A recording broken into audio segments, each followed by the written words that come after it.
আজ আমি ঈদের কেনাকাটা করার জন্য চলে এসেছি। আসসালামু আলাইকুম। রোজা থেকে ঈদের কেনাকাটা করাটা আসলে অনেক কষ্টের। কি আর করার আছে, কেনাকাটা তো করতেই হবে। একটা বছর পর ঈদ আসে, নিজেদের জন্য, বাড়ির সবার জন্য কেনাকাটা করতে হবে। আগের দিন রাত্রে মুনের আব্বু লিস্ট করছিল কার কার জন্য কেনাকাটা করতে হবে, কার কিরকম বাজেট। তো পুরো লিস্টটা করা হয়ে গেছে। আজ আমি সকাল সকালে চলে আসলাম সেনায়, যেহেতু সকালে দিকে এসেছি, ভিড়টা একটু কমই ছিল।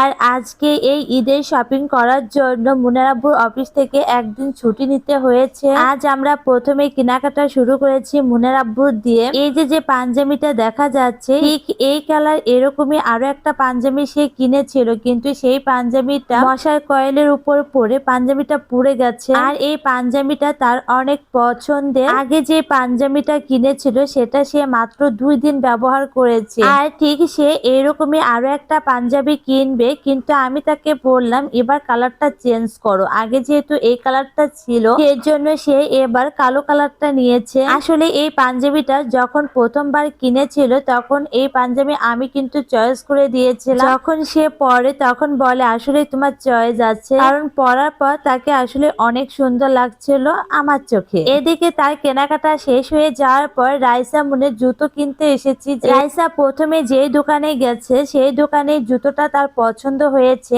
আর এই সাদা কালারের জুতোটা রাইসার জন্য কিনে দিয়েছি। এখন মুনের পালা। মুনের তো কোনো জুতোই পছন্দ হচ্ছে না। একসাথে কতগুলো দোকান ঘুরলাম, তার কোনো পছন্দই হচ্ছে না জুতো। ফাইনালি মুনের জুতো কেনা হয়ে গেছে, সাথে আমি আমার জন্য এক জোড়া জুতো কিনেছি। আমার জুতোটা সবসময় ব্যবহার করার জন্য, যেহেতু আমি সবসময় স্কুলে যাওয়া আসা করা হয়, সেজন্য এক জোড়া জুতো লাগবে, কিনে নিয়েছি। পুরো শপিংটা আর ভিডিও করিনি, বাসায় চলে এসেছি। আজ একদিনে অনেক কেনাকাটা করেছি, শুধু আমার জন্যই আমি কিছু কিনিনি, সবার জন্য কেনাকাটা হয়ে গেছে। কারণ রোজা থেকে এতবার মার্কেটে আসা যায় না।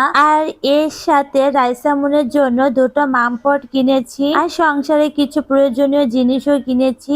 আসলে এই জিনিসটার নাম কি আমি জানি না, আমার দেখে খুব পছন্দ হলো, সেজন্য আমি নিয়ে এসেছি। চপ, বেগুনি, নানান রকমের ইফতারিতে তৈরি করা হয়, আর তেলগুলো ঝরানোর জন্য আমি এটা কিনেছি। জিনিসটা অনেক মজবুত আর আমারও অনেক বেশি পছন্দ হয়েছে।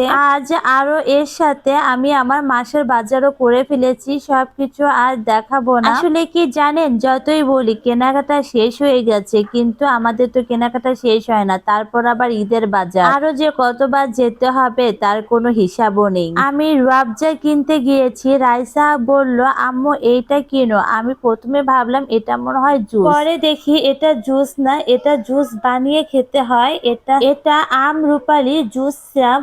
আসলে এটা বাসায় এসে যখন আমি বানিয়েছি বেশ ভালোই লাগলো। আজ বাজার, শপিং এত কিছু একসাথে করাটা ঠিক হয়নি। একসাথে এত কিছু করার পর আমি খুব ক্লান্ত হয়ে পড়েছি, আর ভালো লাগছে না। যাই হোক, আর কথাও বাড়াবো না, আজ এই পর্যন্তই। আপনারা সবাই ভালো থাকবেন। আল্লাহ হাফেজ।